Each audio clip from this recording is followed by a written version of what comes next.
বেশি বর্ণনা করেন হযরত আবু হুরায়রা রাদিয়াল্লাহু তাআলা عن ابي هريره رضي الله تعالى عنه قال قال رسول الله صلى الله عليه وسلم سبعه يظلهم الله تعالى في ظله يوم لا ظل امام عدل وشاب نشأ في عباده الله ورجل قلبه معلق في المساجد ورجلان يتحبان في الله اجتمعا عليه وتفرقا عليه ورجل دعته امرأة وجمع فقال إني أخاف الله ورجل تصدق بصدقة فأخفاها حتى تعلم شماله ما تنفق يمينه ورجل ذكر الله خاليا ففاضت عيناه আল্লাহ হাবিব সাল্লাল্লাহু আলাইহি ওয়াসাল্লাম বলেন রোজে মাহশারের কঠিন মুহূর্তের মধ্যে সাত শ্রেণীর ব্যক্তিদেরকে আল্লাহ তাআলা আরশের ছায়া নিচে জান্নাত করবেন বলেন সুবহানাল্লাহ ওই সাত শ্রেণীর ব্যক্তি কারা আল্লাহর হাবিব বলেন এক নম্বর ইমামুন আদলুন ওয়া শাআবুন শাফি ইবাদাতিল্লাহ এক নম্বর হলো নেককার বাদশা নেককার প্রশাসক যে শাসক তার অধীনস্থ ব্যক্তিদেরকে সুন্দর শাসন করেছেন বলেন সুবহানাল্লাহ আমাদের মধ্যে এই রোজে মাহশারে কোন নবী সুপারিশ করতে পারবে না সেদিন কোন পয়গম্বর সুপারিশ করতে পারবে না শুধুমাত্র আমার নবী নবী মুহাম্মদুর রাসূলুল্লাহ সাল্লাল্লাহু আলাইহি ওয়াসাল্লাম বলেন আত্মতি কি বলবেন সেই কঠিন অবস্থায় এক নম্বর আরশের নিচে ছায়া পাবে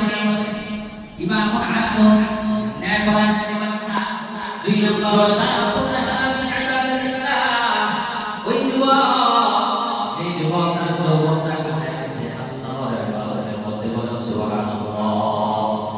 তিন নম্বর রাজুলুন কলবুহু মুআল্লাকুন ফিল মাসাজিদ ওই সমস্ত ব্যক্তিবর্গরা যাদের অন্তরটা মসজিদের সাথে ঝুলন্ত ছিল অর্থাৎ মসজিদের কাজকর্মগুলো ভালো করে পালন করছে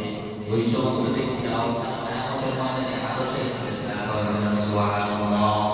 চার নম্বর ওয়াল্লাযিনা তাহাব্বা ফিল্লাহ ইজতামা আলাইহি ওয়া তাফাররাকা আলাইহি যে সমস্ত ব্যক্তিবর্গরা আমাদের স্বামী স্ত্রীর কথা বলেছেন যে স্বামী বা স্ত্রী আল্লাহর জন্য দুইজন একসাথে একত্রিত হয় আবার আল্লাহর জন্যই তারা দুইজন পৃথক হয়ে যায় পাঁচ নম্বর ওয়ারাজুলুন রাআতু নাতু মানসাবিন ওয়া জামাআ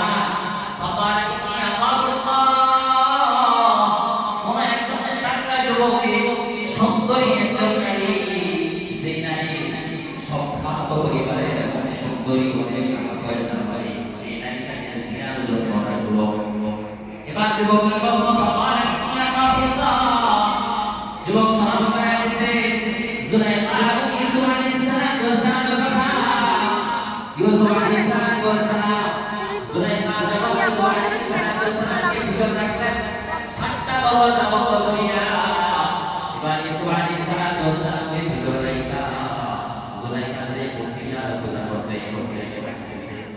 ইউসুফ আলাইহিস সালাম বলতেছেন এ জুলাইখা এই প্রতিজ্ঞাকে তুমি থাকো কেন ওই তোমার সাথে অপকর্ম করবো এই প্রতিজ্ঞা দেখে ইসান পূজা করিয়া এই প্রতিজ্ঞা দেখে যে তোমার সামনে আমি অপকর্ম করতে পারবো না জুলাইখা বলতেছেন ইউসুফ আলাইহিস সালাম ও জুলাইখা বলো তোমার কথা এই প্রতিজ্ঞা শুনে কিনা বলে না শুনে না বলে তোমার সবকিছু সে দেখে কিনা বলে না দেখে না বলে সামান্য প্রতিজ্ঞা কিন্তু তোমাকে দেখে না তোমার কথা শুনে না শ্রবণ করতে পারে না এই সব ক্ষমতা নাই তারপরও তার সামনে অপকর্ম করতে গিয়ে তুমি তাকে ডাকতেছো ইতস্ততা বোধ করতেছো আর শোনা আমি এই রবকে রব বলে স্বীকার করেছি যে মালিককে মালিক বলে স্বীকার করেছি যে মালিক আল্লাহ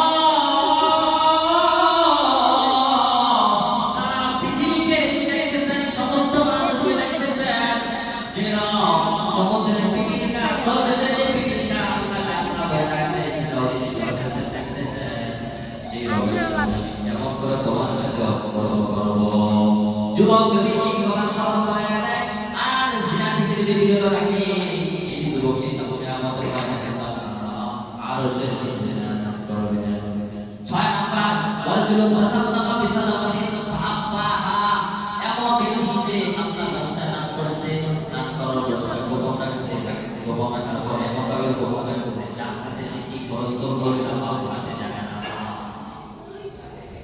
নাম্বার ওয়ারাজুলুন সাকাল্লাহা খালিয়ান ফাফাদাত আইনা যুবক সে কি করতেছে আপনার কানা জিকির করে চোখ দিয়া পানি বের করে সেই যুবক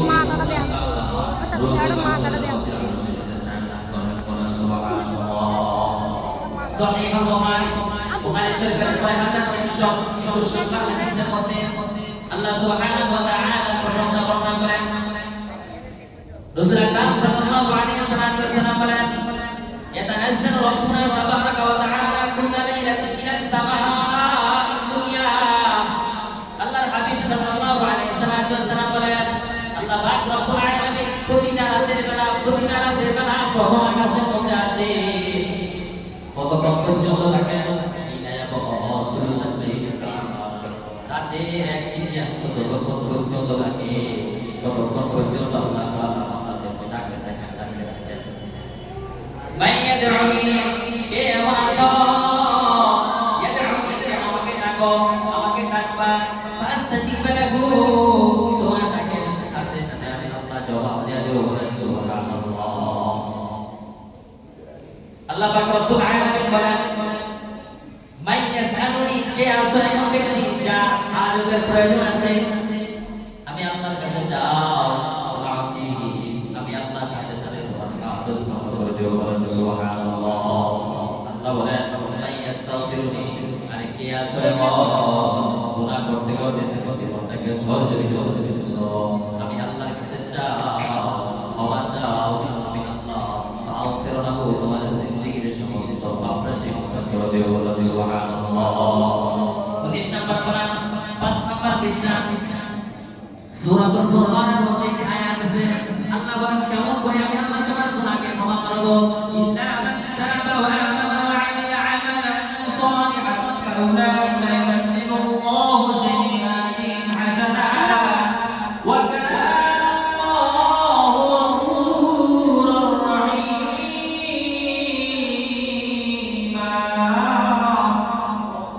আল্লাহ সুবহানাহু ওয়া তাআলা তুমি গুনাহ ক্ষমা চাওয়ার পর তওবা করার পর এবার যখন তুমি নেক আমল করা শুরু করে দিলে নামাজ পড়া শুরু করে দিলে আগের মতো ফেরা দিবে না আগে ফেরা যখন তুমি নেক আমল করা শুরু করে দিছো পুরুটি ফাউলাইকা ইউবাদদিলুল্লাহু সাইয়্যাতিহিম হাসানাত আমি আল্লাহ দয়া সাগর রহমান আমি আল্লাহ তোমার জিন্দেগির সমস্ত পাপরাশি গুনাহ একের দ্বারা পরিবর্তন করে দেব সুবহানাল্লাহ কেন পরিবর্তন করে দেব শুনো ওয়া কানা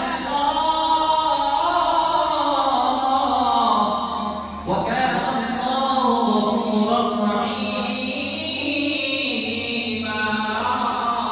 আমি আল্লাহর নাম জবান থেকে আল্লাহ হয়েছে আযাব থেকে কিয়ামত পর্যন্ত কিয়ামতের পর থেকে চিরঞ্জীব পর্যন্ত আমি আল্লাহ বলেন সুবহানাল্লাহ এই জন্য আল্লাহ তাআলা জিকির করা রাখতে লাগবে মহতারাম ভাইরা আল্লাহ সুবহানাহু ওয়া তাআলা বলেন রাসূল আকরাম সাল্লাল্লাহু আলাইহি ওয়াসাল্লাম হাদিসের মধ্যে পাওয়া যায় মাসালুল লাযী ইয়াযকুরু রাব্বাহু ওয়াল লাযী লা ইয়াযকুরু রাব্বাহু মাসালুল হাইয়্যি ওয়াল মাইয়্যিত কোন ব্যক্তি যদি তার রবকে স্মরণ করে আল্লাহর জিকির করে তাহলে সেই ব্যক্তি দৃষ্টান্ত ওই ব্যক্তির মতো জীবিত এবং মৃত আল্লাহর স্মরণ করলে আল্লাহর জিকির করলে অন্তরে কি থাকে জীবিত একটি আয়াত আছে আয়াতের মধ্যে সূরাতুল ওয়াকের মধ্যে একটি আয়াত 13 নম্বর পারা 12 নম্বর পৃষ্ঠার শুরুতে আয়াত অংশ আল্লাহ সুবহানাহু ওয়া তাআলা বলেন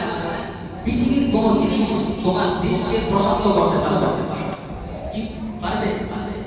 ধন সম্পদ দৌলত যা কিছু চাও কোনো কিছুই পারবে কি পারবে তাহলে আল্লাহ তাআলা বলতেছেন আলা বিযিকরিল্লাহি তাওয়াক্কালু কুলুব বান্দা আমি আল্লাহর জিকির যদি তুমি করো তাও তোমার কুলুব তাহলে অবশ্যই তোমার অন্তর প্রশান্তি হবে তোমার অন্তরের মধ্যে প্রশান্তি আসবে বলেন সুবহানাল্লাহ এইজন্য আল্লাহ তাআলার জিকির বেশি বেশি করো আমরা আল্লাহ তাআলা জিকির বেশি বেশি করতে পারবো তো? যতটুকু আলোচনা করা আল্লাহ তাআলা আমাদেরকে বুঝা আমল করার তৌফিক দান করুন। আমিন। ওয়া আখিরু দাওয়ানা আলহামদুলিল্লাহি রাব্বিল আলামিন। পরিশেষে একটি হাদিস বলে আমি আমার বয়ান শেষ করছি। তা আমাদের বয়ানে রাসূল আকরাম সাল্লাল্লাহু আলাইহি ওয়াসাল্লাম বলেন, এটা বুখারী শরীফের সর্বশেষ হাদিস বলে আমরা পরিচিত। বুখারী শরীফের ৭০৫৩ নম্বর হাদিস। আল্লাহ হাবিব বলেন, কালিমাতান হাবিবাতান ইলা রাহমান খাফিফাতান আলা লিসান সাকিলাতান ফিল মিজান সুবহানাল্লাহি ওয়া বিহামদিহি সুবহানাল্লাহিল আযীম। যে দুইটা কালিমা, দুইটা শব্দ বা দুইটা বাক্য এমন রয়েছে যে দুইটা বাক্য খাফিফাতান আলা লিসান, তুমি জবানে যদি বলো বা মুখ দিয়ে যদি বলো তাহলে একেবারে সাকিলাতান ফিল মিজান, তোমার বলতে কোনো সমস্যা হবে না, এত হালকা। কিন্তু মিজানের মধ্যে যখন দাড়ি পাল্লার মধ্যে যখন এটাকে রাখা হবে তখন পাল্লাটা ভারী হয়ে যাবে। সাকিলাতান ফিল মিজান, এই দুইটা কালিমা বা দুইটা বাক্য এই পাল্লাকে কি করে দেবে? ভারী করে দেবে। কি দুইটা কালিমা? সুবহানাল্লাহি ওয়া বিহামদিহি, বলেন সুবহানাল্লাহি ওয়া বিহামদিহি সুবহানাল্লাহিল আযীম সুবহানাল্লাহি ওয়া বিহামদিহি সুবহানাল্লাহিল আযীম। আল্লাহু আকবার। যে যারা কওলাল জুমআহ 4 রাকাত পড়েন, এই 4 রাকাত কওলাল জুমআহ পড়ুন।